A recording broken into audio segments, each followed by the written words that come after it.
Don't live on fried foods. What goes in the fryer and how you manage the oil is far more important than whatever debate you want to have around tallow, canola, et cetera, et cetera. What are the top 3 secrets to delicious and healthy cooking that chefs won't tell you? One is, I think maybe chefs might not want to talk about, in some cases, the amount of butter and fat that they use. Jerry Greenberg, the chef and mind behind Sugarfish, HiHo, and Uovo. He's sharing his journey, his food philosophy, and why simplicity wins.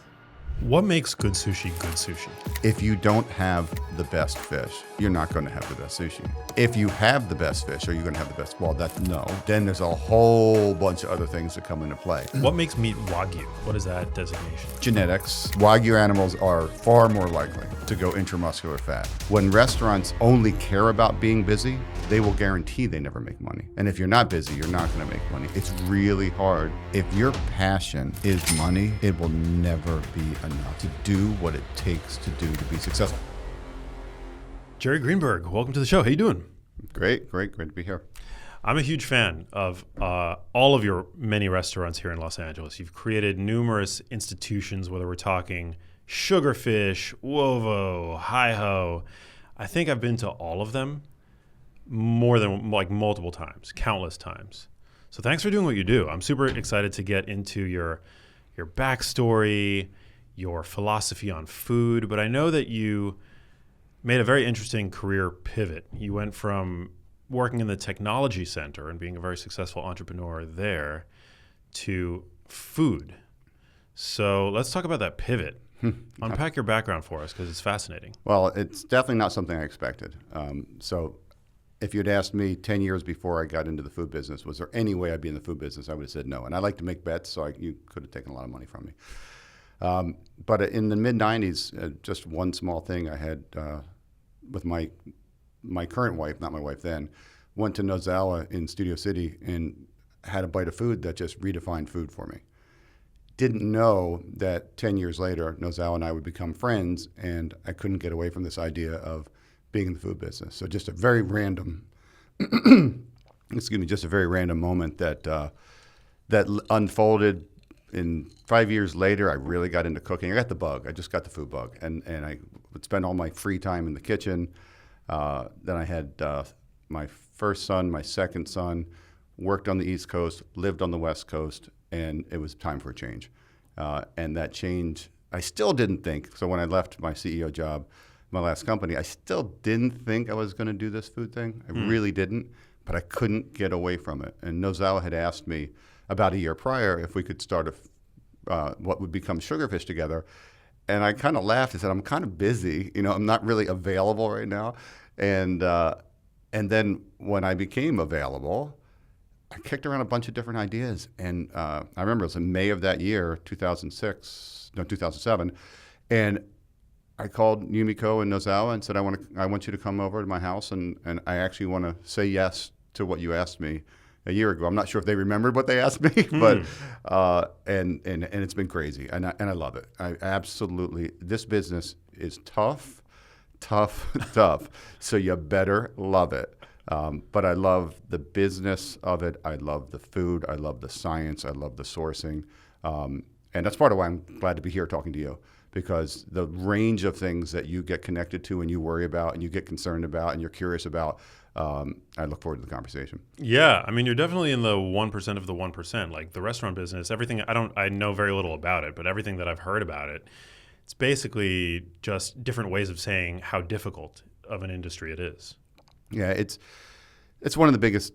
Not to say that the technology, marketing, internet world is easy, because that's not easy either. But the granularity, I mean, a phrase I use sometimes is, this is not a game of inches, it's a game of millimeters. It really is. And there's so many things going on all the time. And what's it like in the restaurant business? Every day is going to be a series of explosions. You just don't know when and what. And you just wait for them, and then you're like, okay. And then sometimes things really crazy happen, like COVID or other stuff that you have to figure out how to navigate through. But the level of detail is really stunning. And one of the things that was most surprising to me coming into the food world, the restaurant world, is that in the technology world, it's generally held that a few companies are going to dominate. If you look at how things work, people call it the network effect and different things. But in the food world, it's not terribly dissimilar. I expected it to be far more different, that you have, a range of people that do okay and have to do really well. Some don't do as well. But Nozawa told me something in the early days that I didn't realize how true it was. He told me that there were two kinds of restaurants: those that aren't busy, that don't make money, and those that are busy, that don't make money. and what he really meant by that is actually partly is that when restaurants only care about being busy, they will guarantee they never make money. And if you're not busy, you're not going to make money. It's really hard. And we're not in it for the money. We're in it for the bite and the passion. But you got to make money, or you're not going to be around. So, so solving for that part of the puzzle is fascinating as well.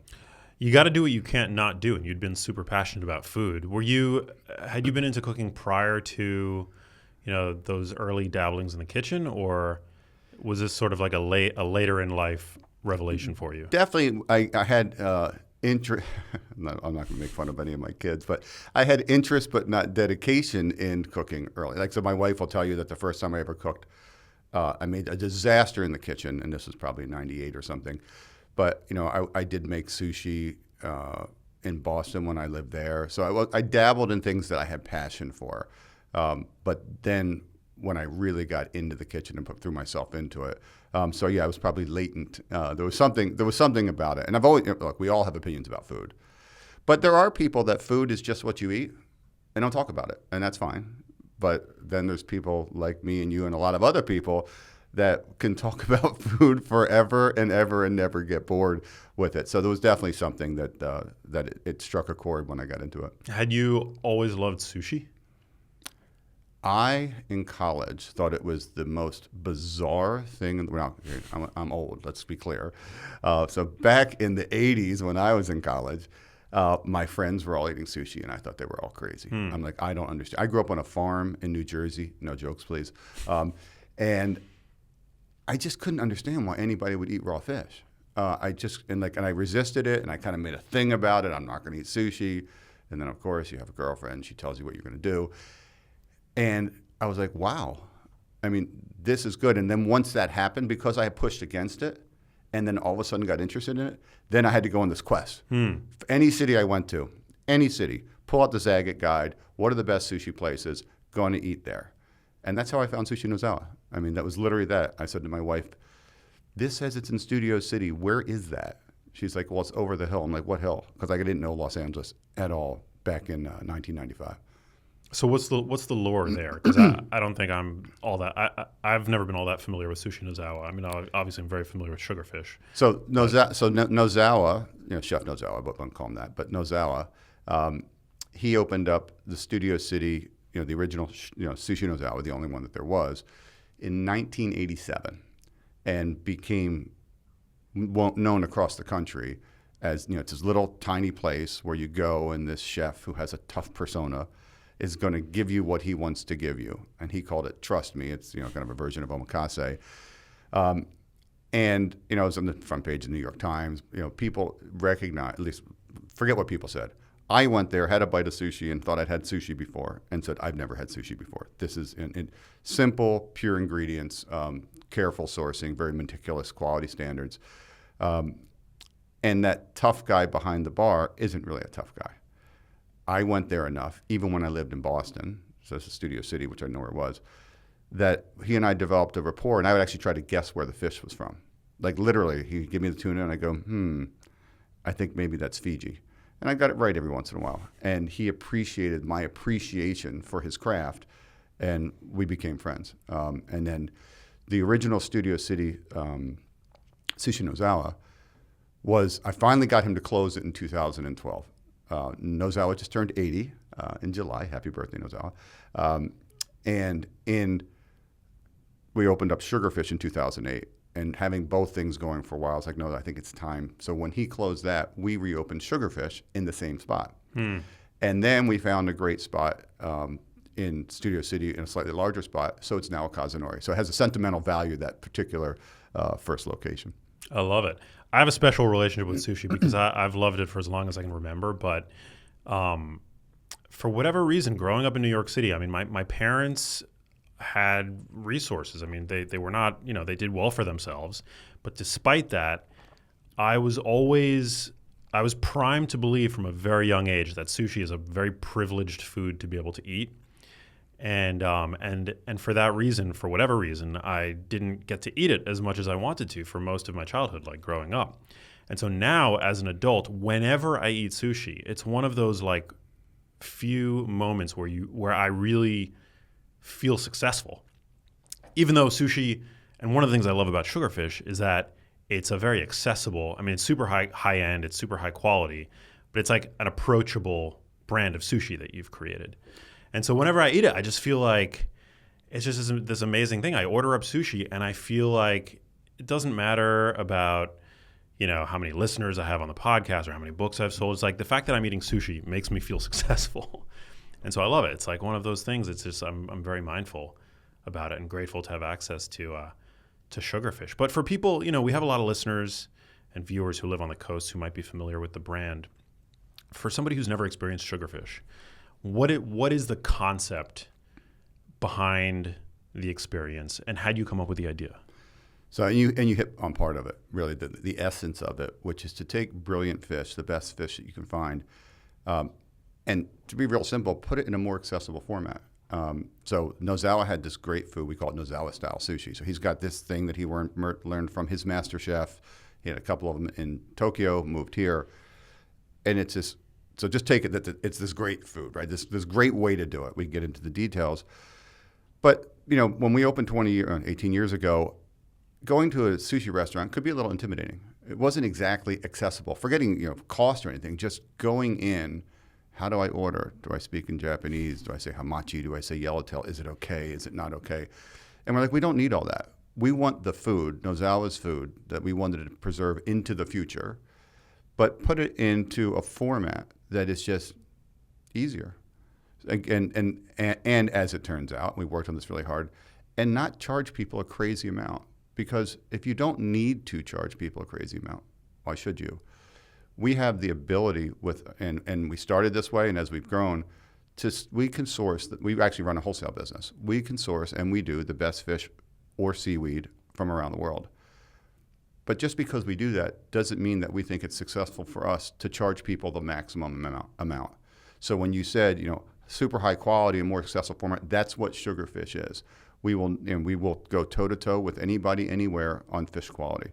But as we found out, if you give people something that's extraordinary at a price that's really fair, then they can come a lot. Then they don't have to feel as special as you do because it doesn't need to be a privileged, thing. It's accessible. And that secret, or kind of sauce, if you will, runs through all of we've got 4 different businesses. One of them's the sushi business. That thought process applies in each case, and there are people who tell us, you should charge more. I'm like, to what end?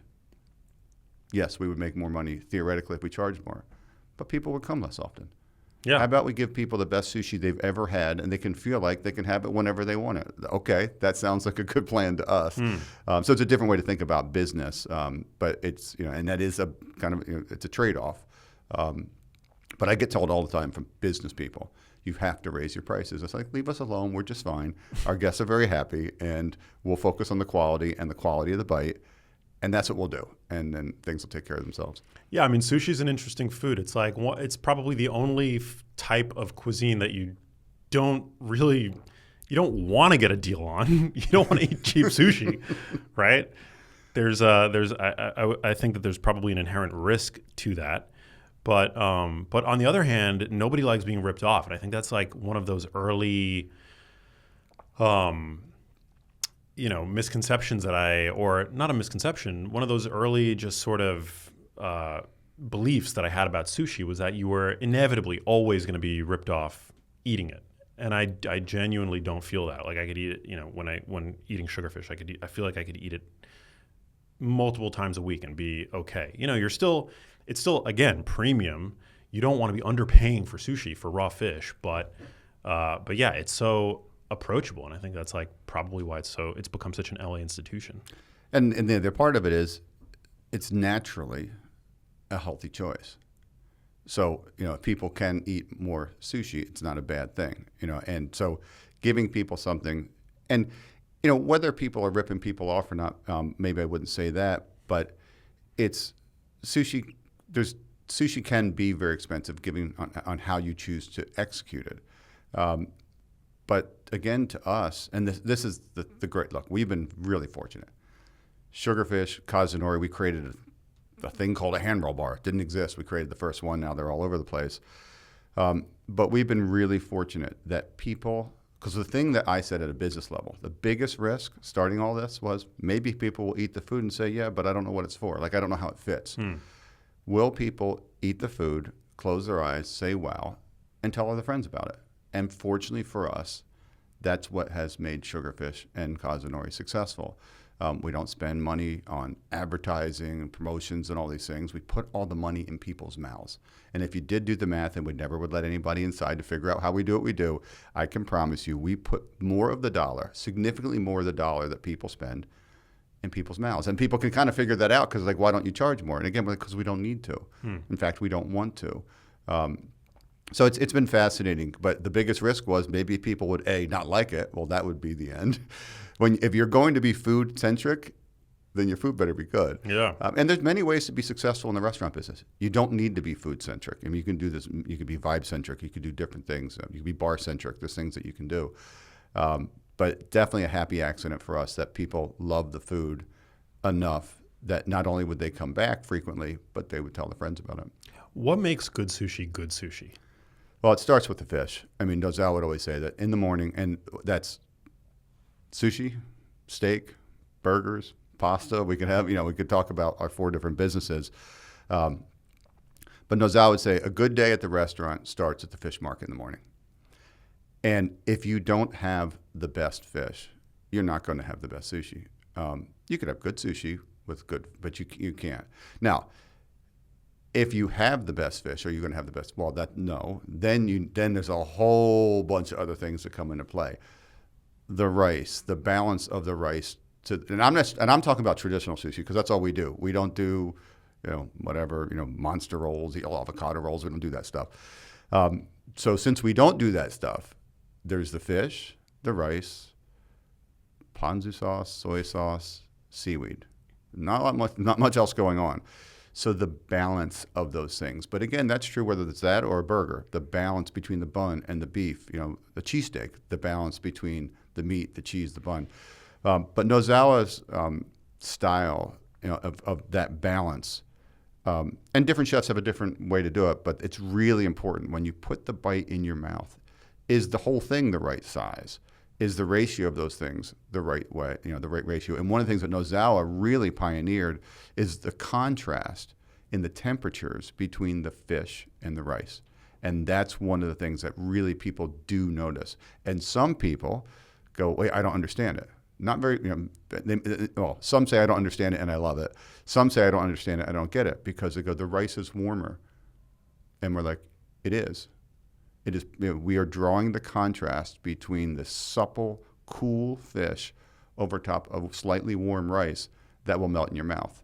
And we think that's the answer. And that's the thing that I had when I went in 1995 and put a bite of sushi in my mouth. I was like, I don't know what else I've been eating.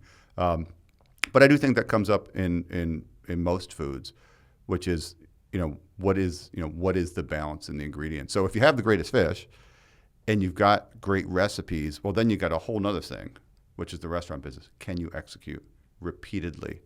And I won't bore you with the details on that, but that's probably where the heart, if you can have the first 2, then how do you repeatedly execute at a high level? And that's people, process, culture, commitment, passion. And that's the hardest part. If you have the other 2, if you don't have the other 2, it doesn't matter. But if you can get the right fish with the right recipes, then it's an execution game that is really, really intense. Well, the warm rice is definitely something that you notice up front, and it's just like it's such a sharp contrast to everybody. I think everybody's probably had supermarket sushi at some point in their lives where just everything is the same temperature, cold. The rice, the fish.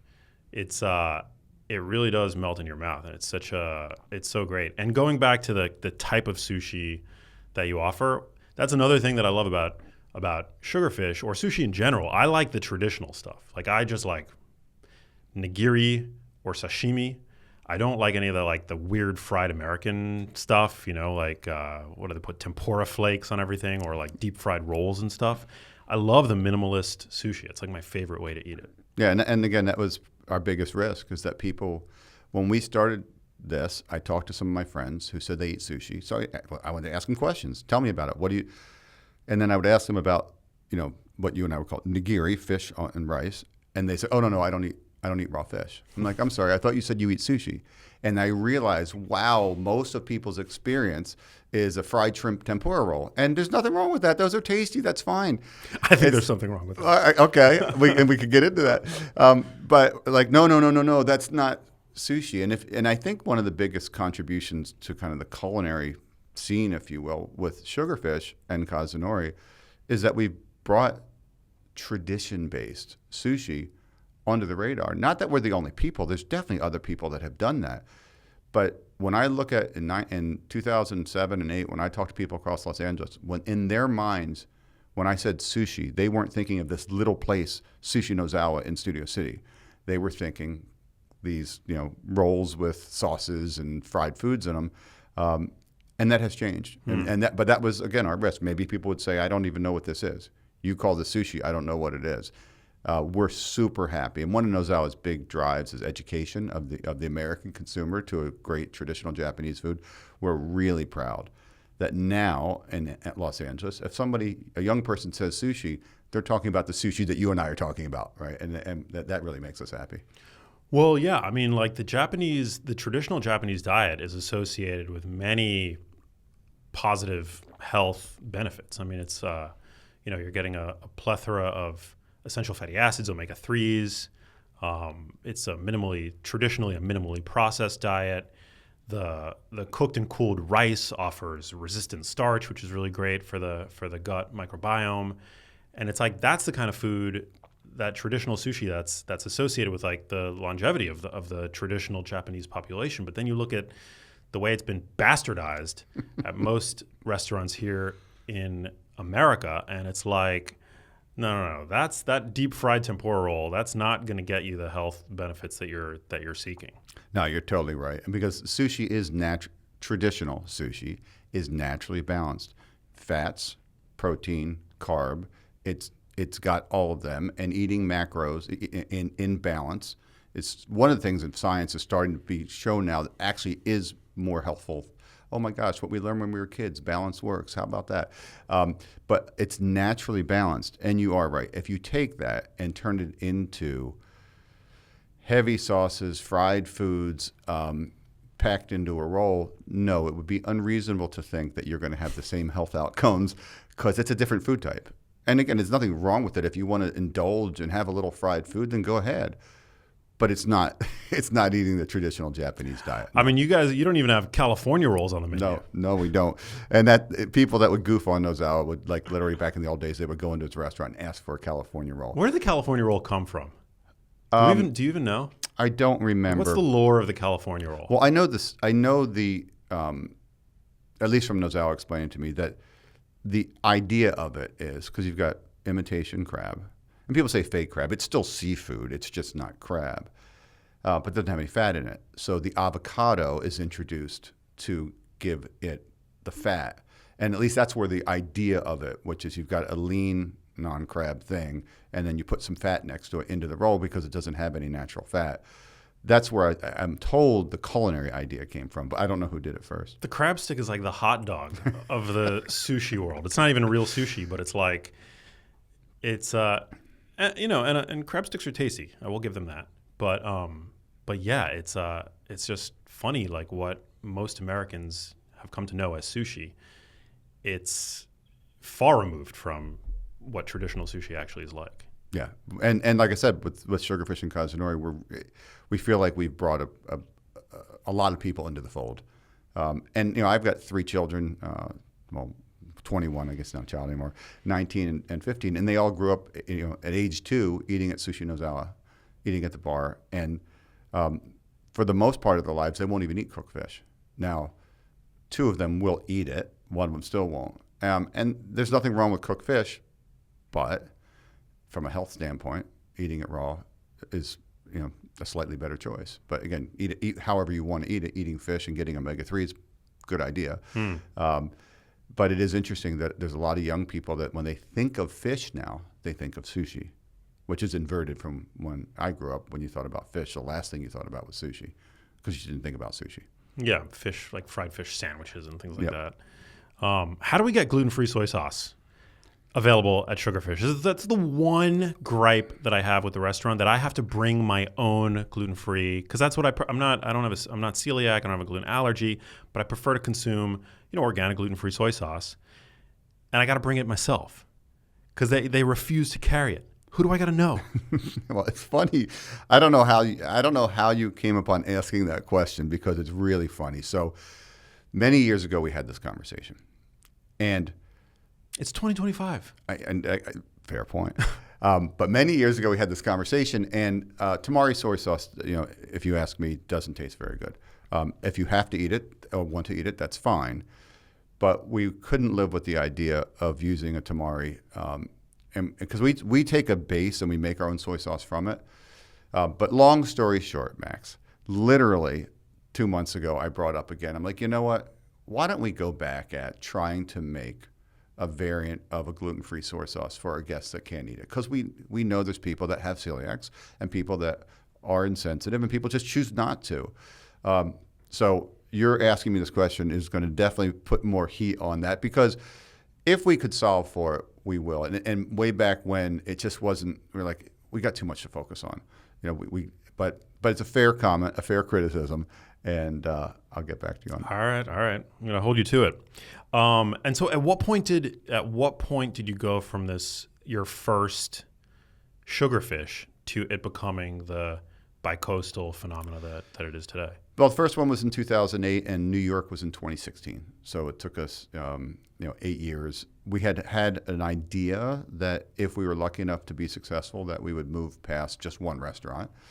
And our idea, if things worked, was that we would be in LA and New York, because those are the two biggest sushi eating places in the country, and maybe the world, after a couple places in Japan. So 2016 was a big deal for us to go into New York, and then we just announced that we're going to open up in San Diego. So so then now another, what's it been, 9 years later, we're going to go into another city. For us, growth is not the driver. Growth is a means to drive quality. The more restaurants we have, the more power we have in the supply chain, the further we can drive. So for us, with each step of growth as they come, and again, 18 years later, yes, we've got a few restaurants and we're proud about what we've done, but we don't chase the growth. It's just it's a byproduct or a driver of the quality that what we do, which is super important to us. Now, over the course of this journey, did you have anybody that doubted you? Oh, I'm sure we did. Oh, one person comes to mind, but it's probably not what you're thinking. We opened up in Brentwood, our second Sugarfish, and one of our neighbors took the time out of his day to walk down to our manager, looked at our menu and said, "No teriyaki, you're going to fail." And I'll never forget that, which is, why did that person take the time out of their day to tell our manager that we're going to fail? So let's just take it. He's probably not the only person that thought we were going to fail. I won't name one person in the food world that I knew prior to this who's unbelievably successful. Really, one of the most successful people in the food landscape.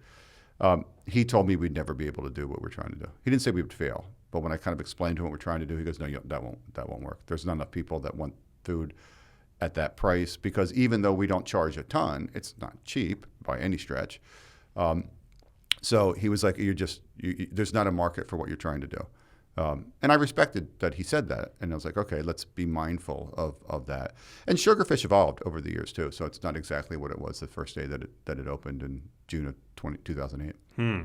Sugarfish, correct me if I'm wrong, but you're also kind of known for your, the way that you package delivery and takeout. Are you not? We have become, for sure. And that, we did in 2008 design a takeout box that's become somewhat iconic and often copied. People asked why we did that. Did we know there was going to be? We didn't know anything. We just knew that takeout sushi sucked. And there's an opportunity to make it great. And we know that, and we love that our guests order the takeout, but it's much better in the restaurant. And it is. And it's always going to be. We are proud of what you're going to get in a box from us is going to, in our opinion, be better than anything what you're going to get from anybody else. And that's fine. It has a role, but it's better in the restaurant. But for us, we just didn't think it had to be that way, meaning that why couldn't there be a good option for if you don't want to eat in a restaurant? And it wasn't based on some theory that DoorDash and Postmates and all these guys are going to come along, Uber, I should say.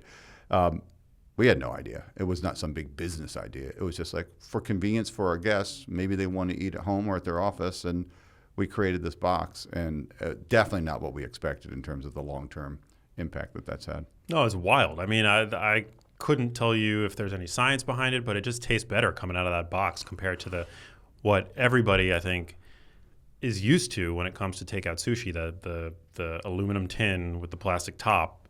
It's I don't know, opening up that iconic box. There's something about. I don't know if it maybe it preserves the heat of the rice better, the warmth of the rice better. Well, one of the things that people have copied is the first thing we did is we don't sauce the fish. We put the condiment separately. And if you sauce the fish and there's acid in the sauce, it's going to burn the fish. It's also going to run into the rice, and it's going to run into the fish that sits next to it.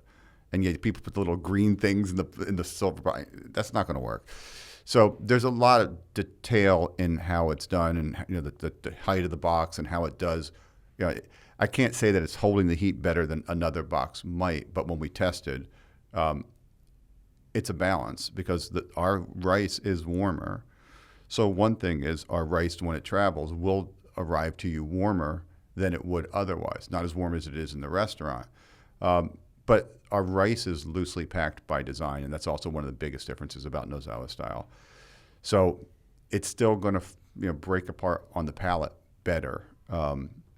So I think it's just some of the inherent differences, but probably the biggest difference in the box is we don't sauce the fish. And again, other people have copied that, and it just was kind of obvious to us, which is don't. But then if you don't sauce the fish, then you have to have the compartments, and so kind of it was just the in this case the form followed function. We really just designed what made sense to us. It's so good. It's one of my favorite foods to order up.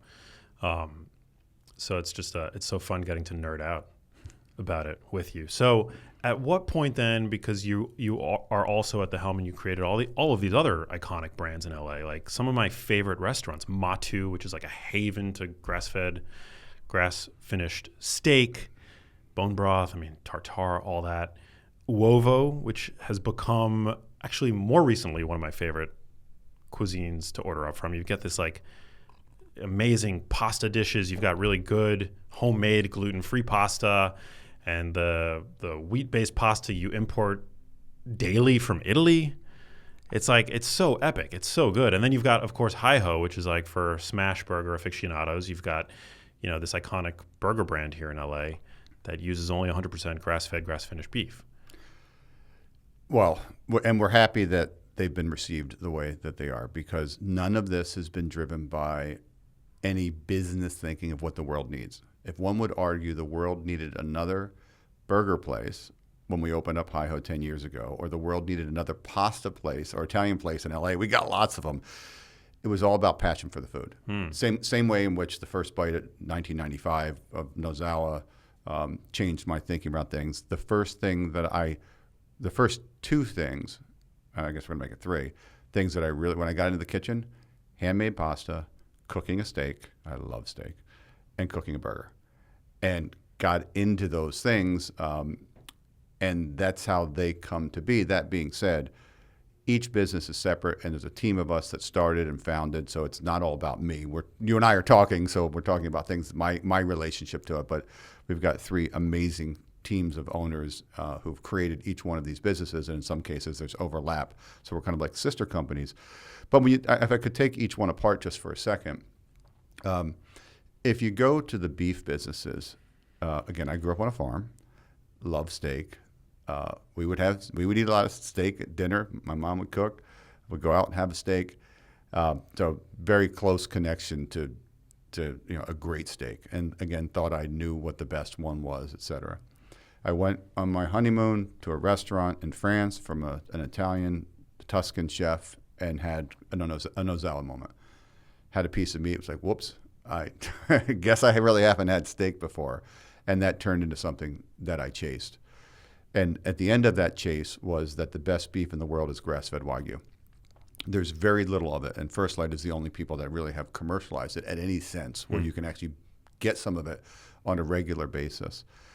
And the first thing that happened is that HiHo came to be, and we're coming up on our 10-year anniversary. So we're just talking about this, which is HiHo's funny, which is HiHo's a smash burger that's not a smash burger. We do smash our burgers, and we were probably the first in LA to do so, but we don't smash them the way some people do, where it becomes like a really thin crisp. That's not our style. And I wanted to do a burger restaurant, but I wanted to do it with grass-fed meat. And I couldn't find any grass-fed meat that either tasted good enough, was consistent enough, or had any marbling in it. We tried 27 different grass-fed meats, and along came this butcher friend of mine said, try this stuff from First Light. And that was it. I was like, okay, now we can move forward. And so HiHo gets created on this crazy great beef, and then we get an artisanally made bun. So we could talk about all the health stuff, because one of the things about HiHo that I'm very proud of is if you eat a HiHo burger, a cheeseburger as we call it, it should not be a cheat meal. It's not a cheat meal. It's actually a healthy choice, and you should feel good after you eat it. You shouldn't feel like my daughter's friend. She told me she had a burger from a different place. I said, how'd you feel after? She goes, like I ate a burger.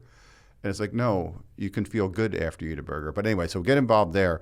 I meet the people from First Light. They asked me to become the first outside owner of First Light, which I did. And then I later became much more involved with First Light. And they pushed with me on, why don't you do a steak restaurant? And a couple of us that were passionate about that. I had thought about it before, but there wasn't any consistently marbled grass-fed meat. And no disrespect to commodity beef, but I'm just not making a restaurant on it. So they pushed, and then Matu was born. And again, Matu, as you've been to, it's a little different than your normal steakhouse. Most people come in and order one of the set meals that we've put together for them, which we love, because then it's a balance of different ways to cook the meat, different styles. Have some vegetables, have a little bit of carbs. You get a balance in it. You don't have to do it. If you want to come in and order a big ribeye, and you can do that if you'd like. But again, we're giving people a meal based on crazy ingredients that we scour the earth for. But people over and over and over, like they do with HiHo, say the same thing after Matu, which is, I feel good. I don't feel like I went to a steakhouse, and I don't want to do that again for a while. I actually feel like I could do it again tomorrow. I would never tell people to have steak every night for dinner. Some people do it. They can do it if they want. But balance is kind of the key. But on the Uovo question, is definitely an example of how we think. And they all are, but this is a good one. We are the only people in the world that make handmade fresh pasta in Italy. Our team, we have a team since day one. We do it ourselves, and then we fly it, and it rests on the plane. Why do we do that? Well, the ingredients there you can't get here. And in that particular region, Emilia-Romagna, you have people, Sfolina, that are expert in pasta making. We don't extrude. We make everything the old-fashioned way. And then we fly it to L.A. And to us, no, we didn't want to do that. That wasn't the plan. The plan was to do it much simpler. But that's where we ended up. Now, we have very traditional recipes. So we've got the recipe thing, but then we've got the input in making the pasta ourselves. And it's been great that we love the number of people from Italy who come to Uovo and sit down and eat. They're like, wow, I feel like I'm home. And for us, that's it. I mean, that's just such a fantastic feeling that people, and people from Los Angeles have been really, really, excited about Uovo, and that's been great for us. How is wheat that's grown in Italy different from wheat that's grown here in the United States? I don't know, and I don't know whether it's wheat that's grown in Italy or wheat grown in the United States, because where the wheat gets grown might be an interesting conversation. But the processing, so we're using 00 flour, which we don't process here. But I'm not saying that's a health benefit one way or another, but it's a particular processing technique. And you can buy 00 flour here. In Italy and in Europe in general, they don't fortify flour, and we do fortify it here. And a friend of mine, Mark Schatzker, wrote a book called End of Craving that goes into the history of the fortification of flour and other things, and is a fascinating book. And that particular story is the opening story, and it is fascinating. It's like, wow. And I know Mark, and he didn't show me anything before. I was like, wow, I didn't have any idea that was true. So you've got flour that's not fortified, which I think is, in all things equal, a better choice. But the eggs are different. It's more the eggs than the flour, because you can get the flour here. You can't get the eggs here. We tried to get the eggs here. We talked to the FDA because we're crazy. We're like, okay, we're going to do this. And they're like, no. Now, how are the eggs better? All I can say is that the eggs have a different, what I will call elasticity, and they just make for a better pasta. They tend to also produce a yellower pasta, which has to do with the carotenoids that are in the feed. But I wouldn't want to take up a health argument on egg versus egg, because that'd be a really complicated thing. But we do know that it makes a better pasta. And if you get to know us, you'd know we tested it. We flew our head pasta maker. We shipped her eggs. We brought her here, and we tried. And I thought I made really good pasta by hand. I really did. And then I realized, no, I make okay pasta by hand. In Bologna, we can make some amazing pasta. Well, maybe you can speculate. Why do people, because you often hear that people who struggle, to digest wheat-based products here in the United States, will take a holiday over in Italy and they're eating pizza and pasta and they say they feel great. They don't feel nearly as bloated. They don't have nearly the GI disturbance, eating those kinds of foods there as they would otherwise here.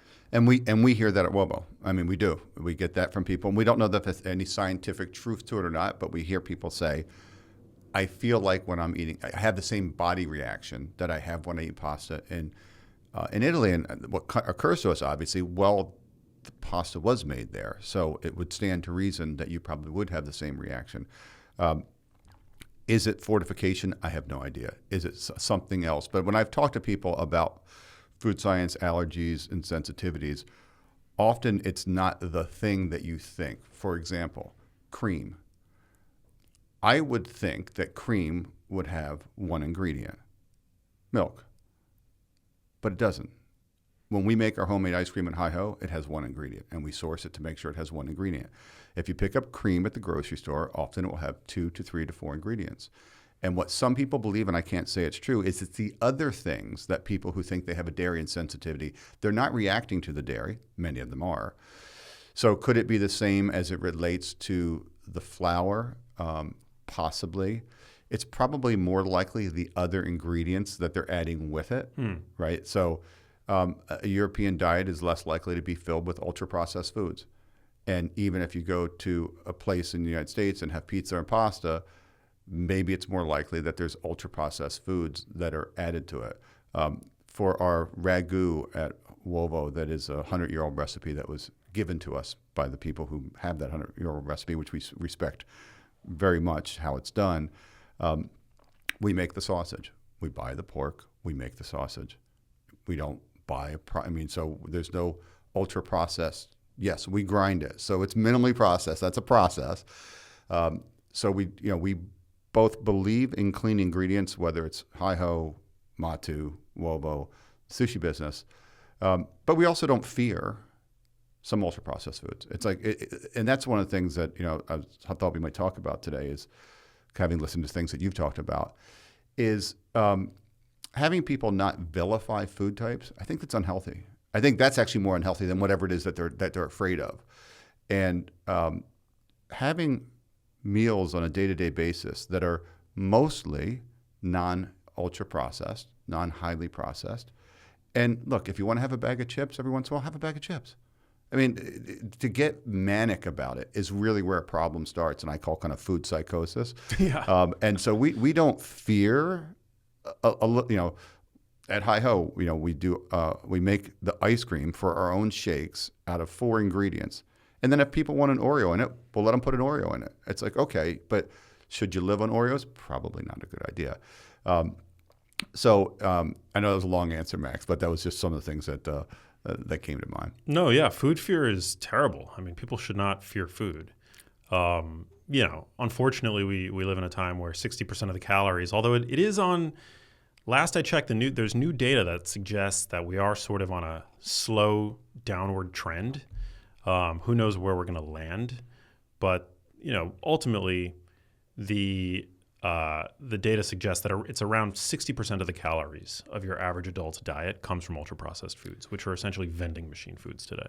Well, which isn't to say that you need to fear all of them or that you can't indulge now and then. Of course you can, but it's the proportion, I think, is what needs fixing. Absolutely. And the last thing you said, and of course you should. What I mean by that is any elimination diet ultimately fails. Oh, I'm never going to have dessert again. And then you commit to it.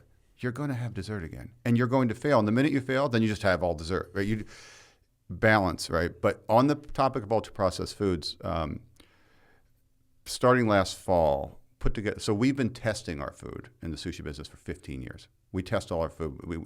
We could have a whole conversation. Mercury, essential fatty acid breakdown, macro breakdown. We tested for radioactivity after Fukushima. And we have a whole history of testing all of our different foods in different ways. We test our oil. We might want to talk about that. Yeah. But on the topic of ultra-processed foods, so we put together a database of all of what we've tested and then used AI to fill out a whole bunch of others and build a framework that can say, here's a diet. Like you could give me your diet and I can load it into it and it'll tell me what percentage is ultra-processed foods, what's highly processed, what's minimally processed, what's whole food, how much protein. It'll give you all your macros and all your essential fatty acids. And what's fascinating is when we load it up with any form of what people typically eat, referred to as as the standard American diet, 60 to 90% of the foods from highly or ultra-processed, percent of the calories, that's not good. Right, and the one thing that I think all people who study nutrition will say is at least we can agree on that, because it's hard to agree and it's hard to know, and these topics are very complicated. 70% of your calories from ultra-processed foods? No, that's not a good idea. 10%? If we're arguing between 10%, 5%, or 20%, we're having the right argument. But 70% is just not good. And when we load up different profiles of diets, it's the thing that really strikes us, and I'm really passionate about this, is some of the best outputs by putting in what you might eat are delicious foods.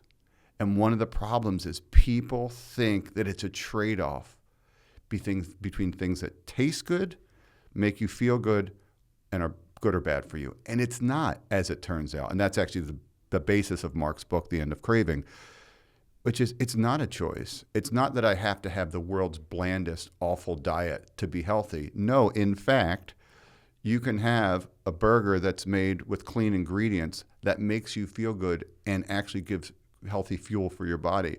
And I find that frustrating because people are like, no. Now, does a bag of potato chips, is that truly delicious?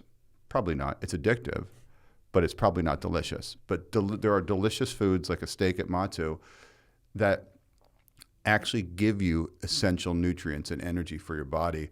And we would hope people kind of see more of that picture and get out of the vilification of I'm not going to eat carbs. So I'm going to go on a keto diet, a paleo diet, an Atkins diet. I'm going to do the carnivore diet.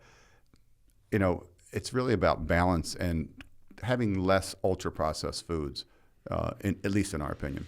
Yeah, you don't need to do any of those extreme diets. I mean, if you're adopting one for therapeutic reasons, it's a different story. But to be healthy, I think that you don't need to play in the extremes. So I love the idea of balance.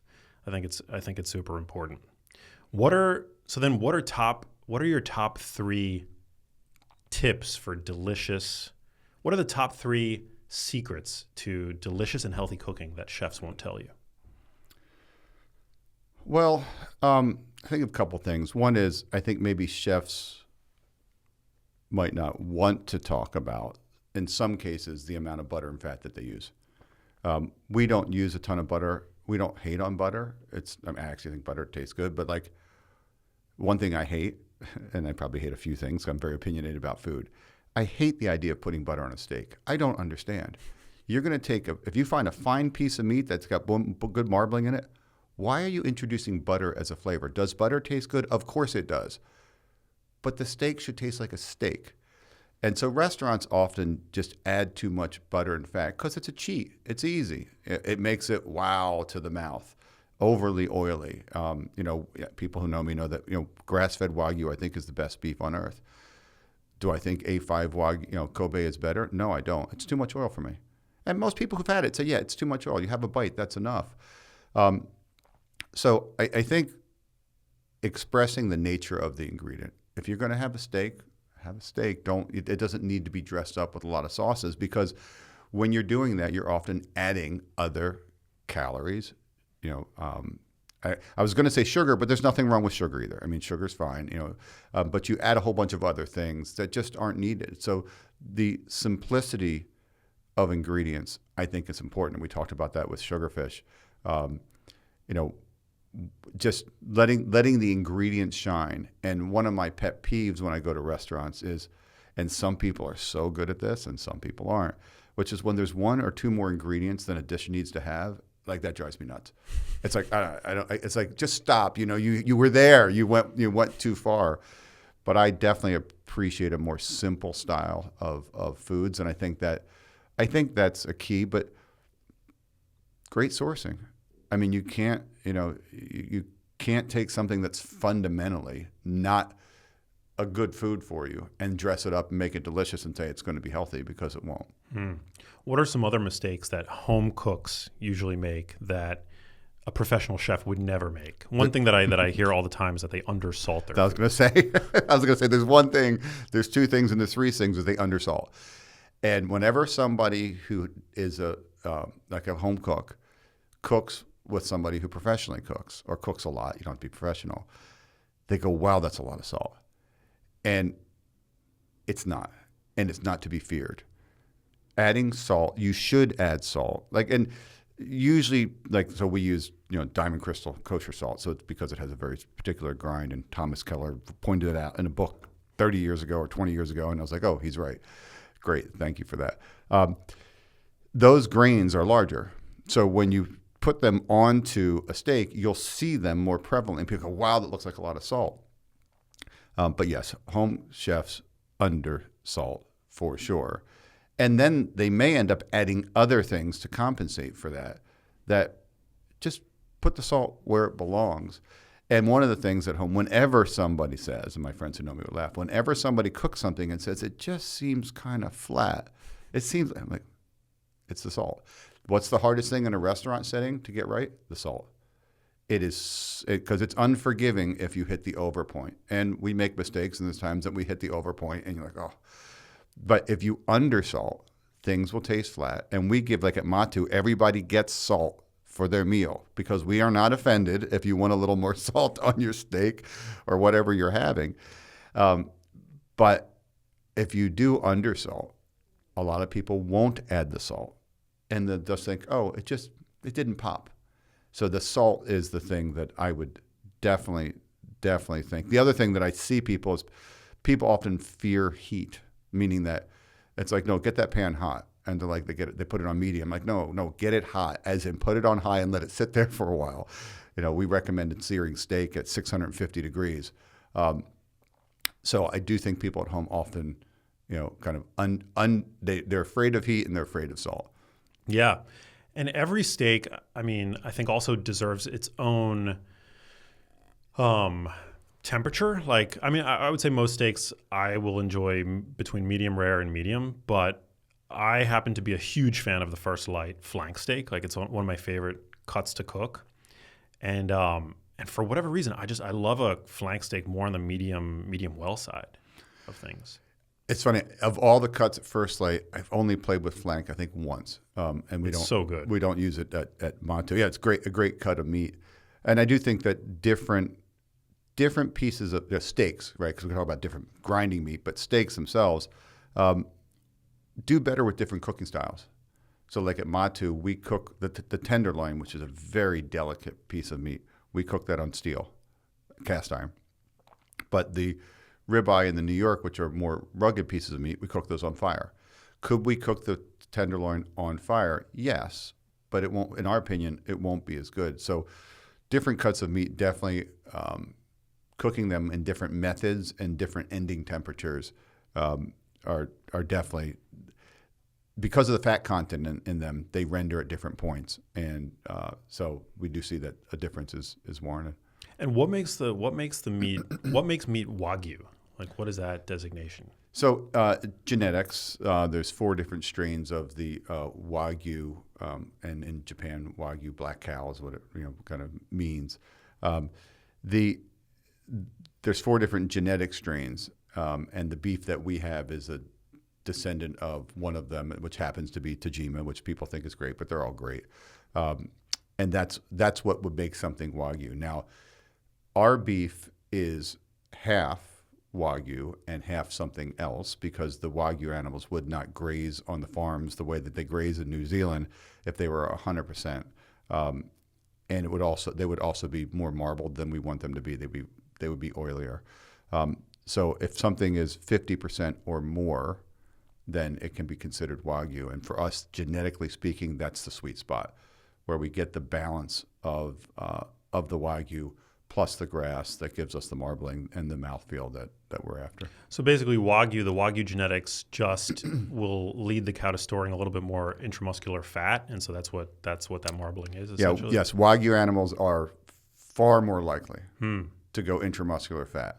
Far more likely. See, I would normally be reluctant to eat Wagyu at any other restaurant because industrially fed and fattened cows, I mean, they're just eating who knows what they're eating. They're not eating grass. They're not, they're eating probably, sprayed grains and stuff like that.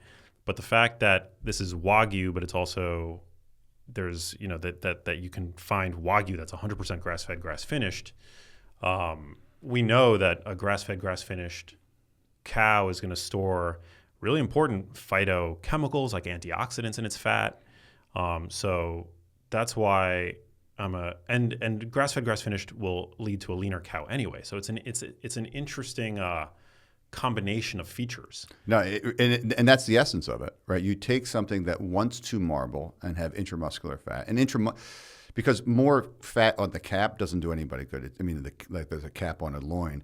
It's intramuscular fat that makes the difference. And the Wagyu, by genetics, wants to have more of it, but feeding on grass wants to have less of it. Yeah. Right. So you put those two things together, but Wagyu animals have more antioxidants and are more nutrient dense, even in and of themselves. Grass-fed also more antioxidants, more nutrient dense, more CLA. And the Wagyu, we actually have more omega-3s. So you can get into the science of it, but when you put those two things together, it's kind of like this magic moment between the two things, and you get this great tasting beefy beef that's not overpowering. And there are different marble levels. We have a scoring system. So and like at Matu and HiHo, we have a very specific thing that we want for our specification for what we want. But you can get leaner versions if you want to lean down, or you can get richer versions if you want. You want more fat. But all this started when my son was probably 3 or 4 years old, and I was thinking, what beef do I want to feed my kids? And that, because like what you said is, I've been growing up eating grain-fed beef my whole life. And the more I learned about it, I said, if there's an alternative, there might be something better that I'd be more proud to serve, more comfortable to serve my kids, more proud to serve people at HiHo or Matu. And also at Uovo, we use, whenever there's beef at Uovo, and there is some beef at Uovo, it's First Light. Yeah, one of my favorite dishes at Uovo is the, I forget the name, but it's the tartare dish. Oh, the batuta. Batuta. Yeah. Describe that for my listeners, because it's one of my favorite. I'll literally order 2 of them, and I'll eat that with like a little pasta on the side, but it's so good. But I think a lot of people are, sometimes you hear that, well, humans don't eat raw meat, so are we really meant to be eating raw meat? And I'm like, no, people eat raw meat. Like raw meat is part of like the human cuisine for millennia, and there are many cultures which do it, not just well, but like exceedingly well, like you guys. Yeah, and so let me try to give you a short answer. There's a lot about this tartare. The tartare at Uovo and the tartares at Matu all have the same origin. A friend of ours two friends of mine really like tartare. So I started making tartare on Tuesdays. Just every Tuesday, I'm like, we're going to try to do all kinds of different tartares. I love it. And then Uovo decided that we were going to add the crudo, the yellowtail dish, and we wanted a tartare. So I was like, well, hang on, because it's something that I had personally been working on. I was like, let's do what could be considered a Piedmont region, Piemonte style tartare, which is very simple. And we actually serve that tartare at Matu as well, in addition to the other 2 or 3 that we serve at Matu. And it's really a great example of the simplicity that you asked me about before. Like, what does chefs do? What's in it? Beef, olive oil, salt, pepper, lemon, and Parmigiano cheese. That's it. I mean, that's the entirety of it. And the question is if you want to, how do you do it? You got to learn how to make sure you can, cutting the beef and dicing it. You got to get the right thing. Start with good beef. Figure out how to dice it, which isn't that hard. And then it's like what ratio of lemon and oil you want and how much cheese do you want to put on top. And it's such an unbelievably simple expression. There is one slightly simpler expression of it, which my daughter eats. She takes the cheese off it. And it's, and I think it's better with the cheese. But, a super simple expression of an ingredient. But the other thing that I'll say, Max, is when we started Matu and our set menus mostly have tartare in it, we're like, wow. It's kind of like with the sushi business. Are people going to eat it? And they do, and they love it, and it's awesome. Because being able to have, for us, showing off the beef in a raw form, in a braised form, in a high heat, over fire form, that we love that. And we were really nervous that people would accept tartare. People will eat carpaccio, but at least in theory, they won't eat tartare. They'll tell you that. And I'm like, well, what's the difference? I mean, they're both raw. Yeah. And you could sear a little bit on the edges, but they're both essentially raw meats. So that's been a great journey for us. Is there a way to safely make a dish like that at home? Yeah. How would you do it? You take so find the cut that you want. So if you're part of the First Light family, because we have a steak club, a private steak club, you take your tenderloin and it's going to have a tail on it and it's going to have on it, but the odd ends that you can't use, you could take that. You could take anything that you trim, New York ribeye. They'll eat a little bit differently, but there's many cuts, and typically a leaner cut is better than a richer cut. But you take it, slice it, put it in your freezer. Get it to where it's cold enough that you can dice it. Now, you could freeze it completely, and if you're worried about pathogens, you could put it in the freezer. But personally, I don't worry about pathogens to make sure that you're sanitary in your cooking processes. And dice it up, get some oil on it, and then dress it. It's the way I make it at home all the time. Like I said, I'm super happy because tartare was pretty fringe. I think beef tartare was fairly fringe, and again, we're happy that people have connected with it. It's so freaking good. I could eat that for breakfast, lunch, and dinner like that. I could base my whole diet around that battuta, carne battuta, whatever you call it. It's so freaking good. What about, there's a trend now for restaurants moving away from using industrially refined seed oils in their cooking. There was a big New York Times article about how restaurants are, many are seeing an influx of customers because they're now searching for seed oil-free restaurants, whereas others think that it's just an added expense that has no real merit. What are your thoughts on that? It's I've got a lot of thoughts on it. It's something that I first looked into probably 2010 because most people don't remember there was a whole seed oil phenomenon back then as well. It was shorter lived. We didn't have social media to amplify this, and I guess what I would say, and I'd love to see if we end up on the same mind because I think we're maybe starting in a slightly different position from hearing what you've said before. I think of this as it's chasing the wrong thing. And what I mean by that, so like if we look at our businesses, we use olive oil, we use canola oil, we use tallow. And we actually use peanut oil in one place out of respect for a recipe that's 100 years old. And the peanut oil probably joined that recipe about 50 years ago. So we almost use almost no peanut oil. But we do use olive, tallow, and canola.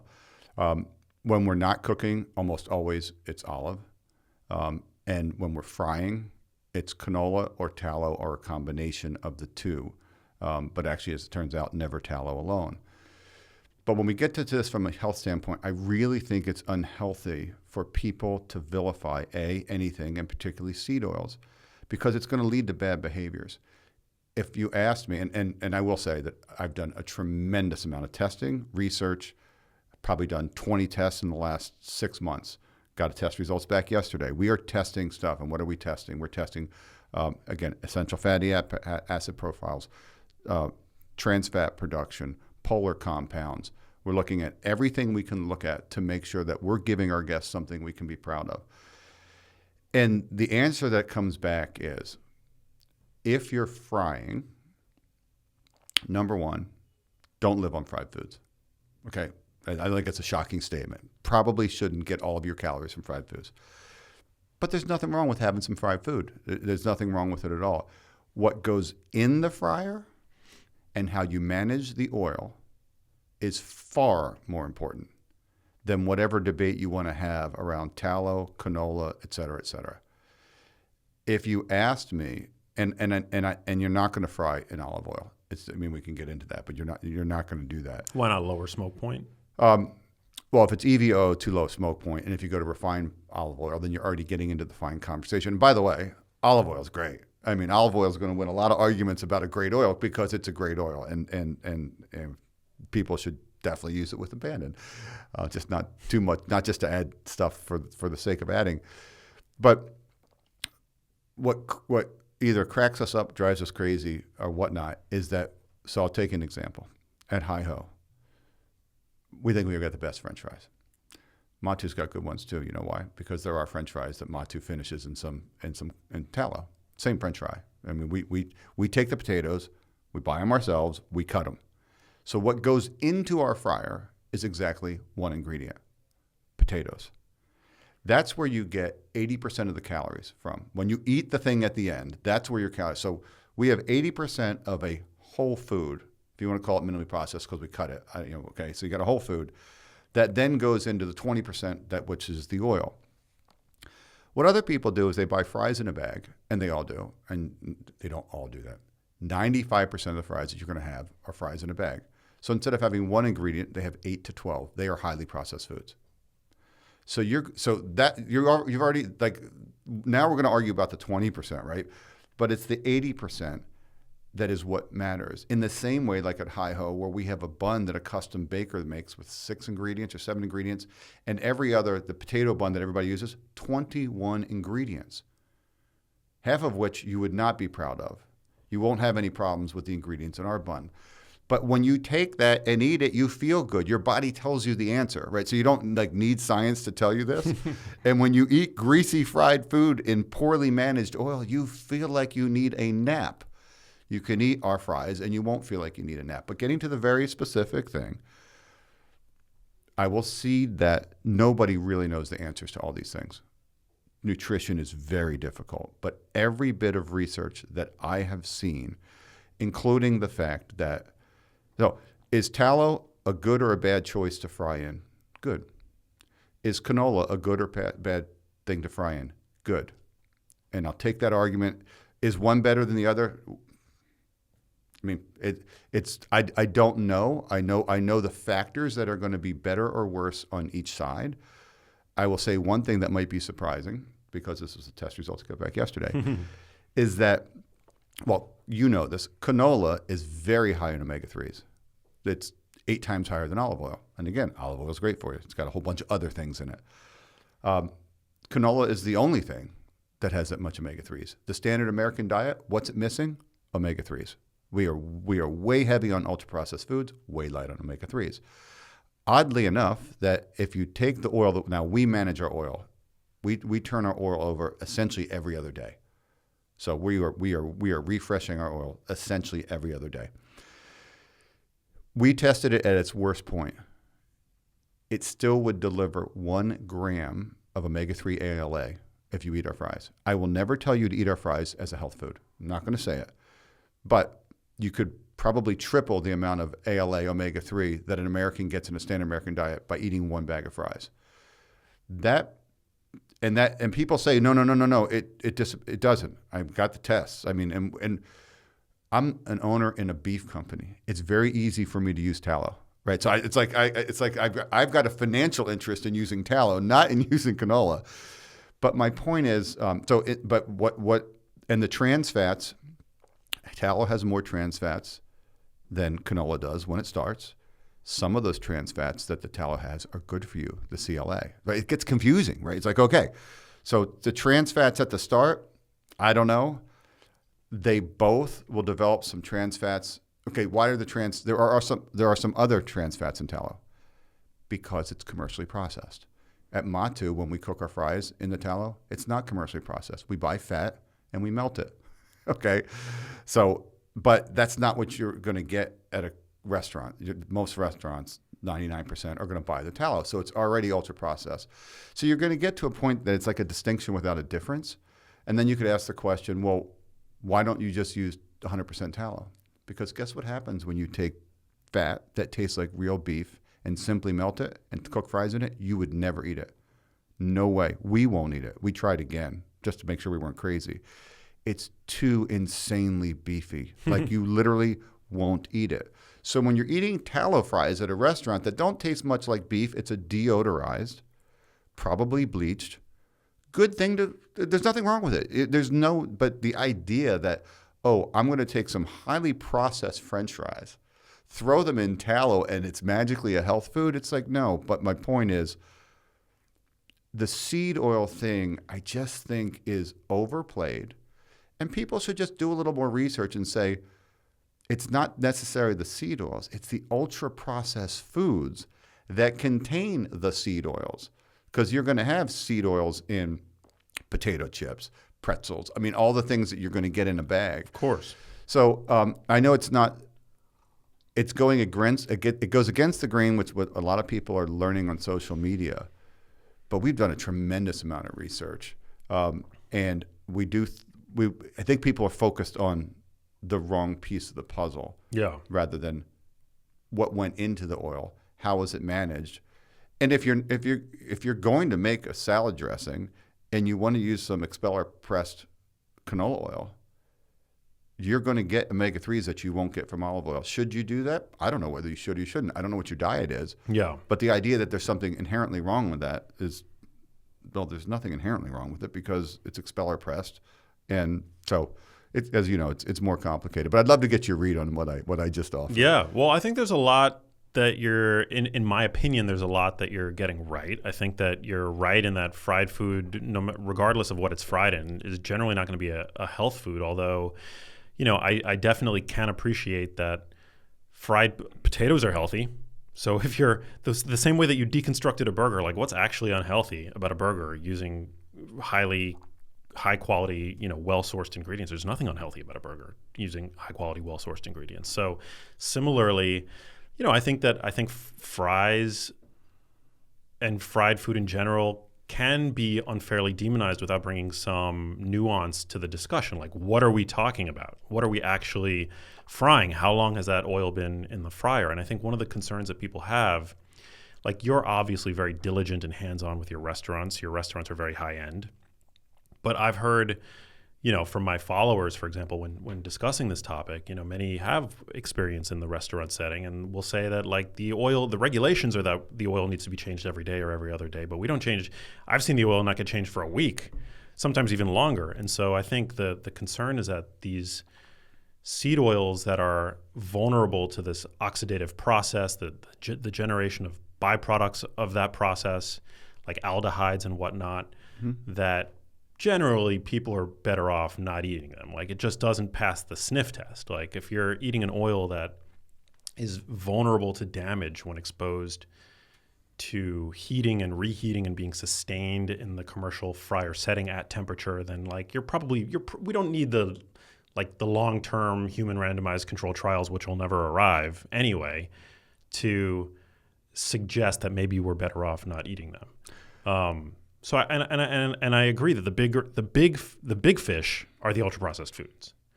On the other hand, I don't think that people should be putting canola oil on their salad dressings. I think that if you're going to use any oil, there's no necessity for oil, but if you're going to use any oil, it should be the oil where there's the bulk of the research of positive health outcomes, which is for extra virgin olive oil. I think, choosing an oil, a plant oil, a seed oil because of its omega-3 content is silly for the same reason that I wouldn't recommend eating walnuts or consuming flaxseed oil for omega-3s because the body just doesn't convert them efficiently to their usable form. So it's sort of like, I don't necessarily see that as a benefit.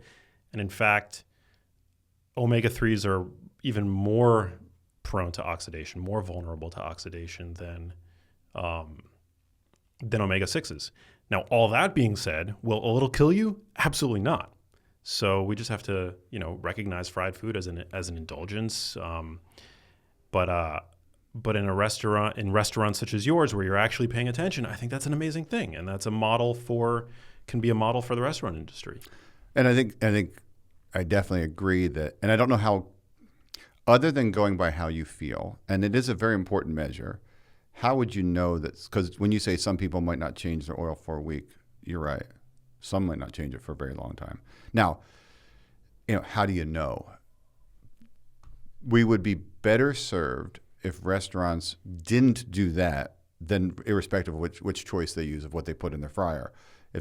Meaning that if they cycled their oil more often and they filter more often, that would be better for our health than whether or not they use tallow or canola.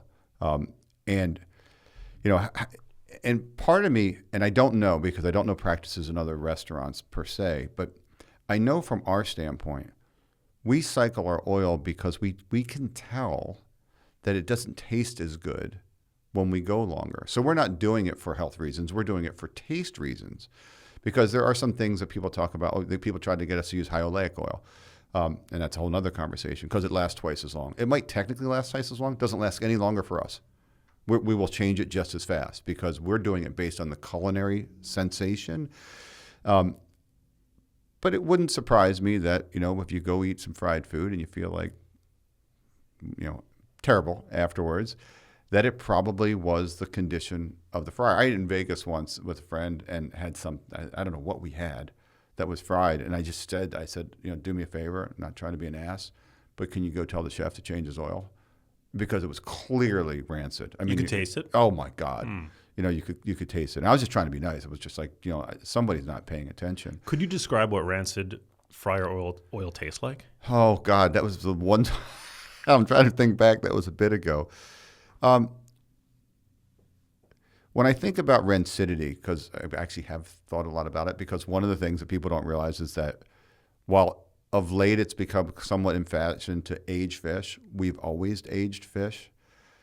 And I think of, the omega-3s, as you said, are the most volatile, and they start to break down. And when they break down, you smell it. You smell things smell like fish because omega-3s are breaking down in the fish. Other things are breaking it down too. So when you're aging something, you want to eat it before it's rancid, but after it's developed the enzymatic processes have developed some things in it. I have some beneficial flavors in it.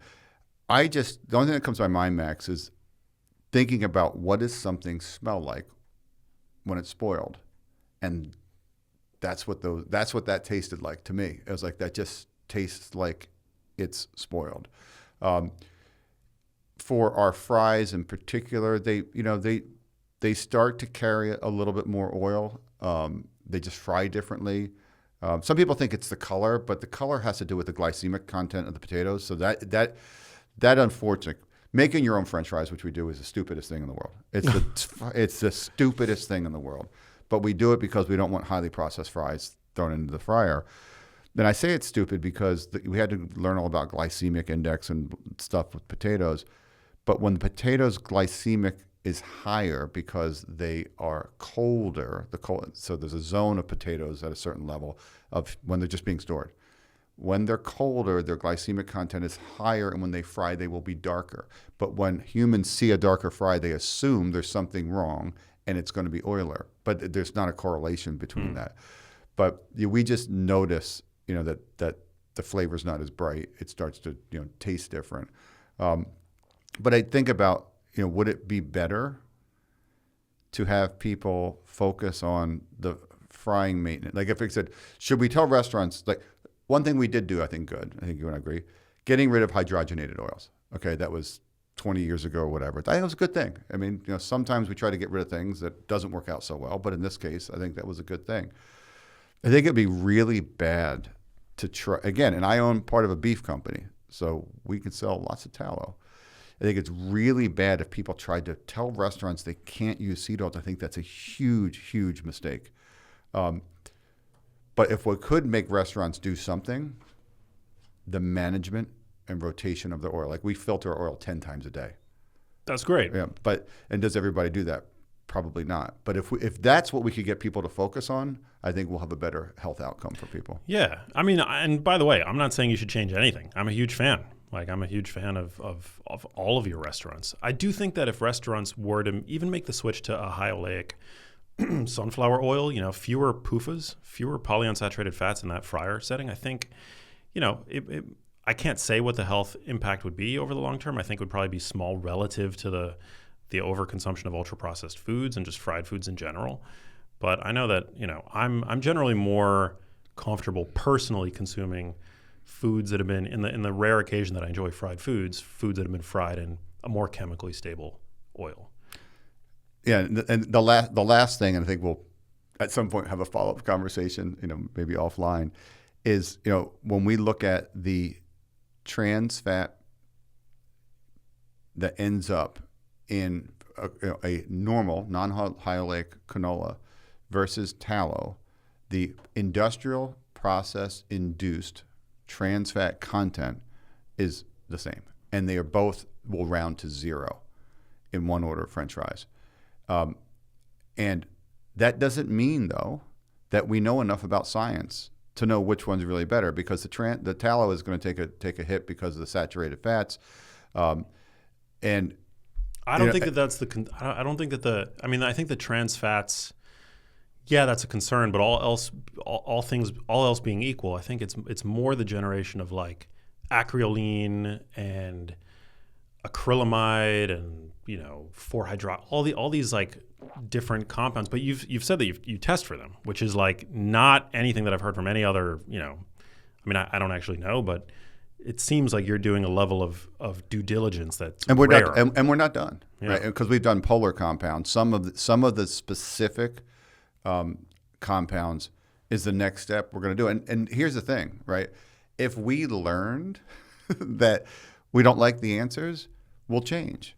But we're always trying to chase the answers, and we just get worried when people get, well, I'll put it this way, black and white thinking, all or nothing thinking. It's like, no, that's not really helpful. Not really helpful for people. But anyway, that's a discussion of seed oils. No, I love it. No, it's great. I don't expect everybody to share my views, but I just, I think it's good to air different. I do think it's good to air both sides of the coin, and what you've created is so special and so unique. And so, I just think it's, again, I'm not trying to change anything, to lead you down a different path. I would like the gluten-free soy sauce available at Sugarfish for me, the tamari. That would be very much appreciated. But again, massive fan. So I guess I just want to, put it back on you. If you could just, pinpoint one decision that you've made, maybe a decision that you've made early on in your career that's paid off again and again. For people listening, maybe they have like an entrepreneurial dream. Maybe they want to get into the restaurant business. Maybe they have a seed of an idea that they would like to see to come to fruition. An idea or decision that you made earlier in your career that's paid off again and again. Oh, a couple different things come to mind. In each business that I've created, I've actually done it with somebody else as a partner. And when I went to college, I took a business school course, and the one thing they said that you should never do is actually like have a co-CEO, have a partner. Like there needs to be a person in charge. I have repeatedly not done that, and it's worked for me, and I love it. And so collaboration is just so insanely important. But like at the highest level, and it to me, like doing it alone, sounds stupid, scary, and not fun.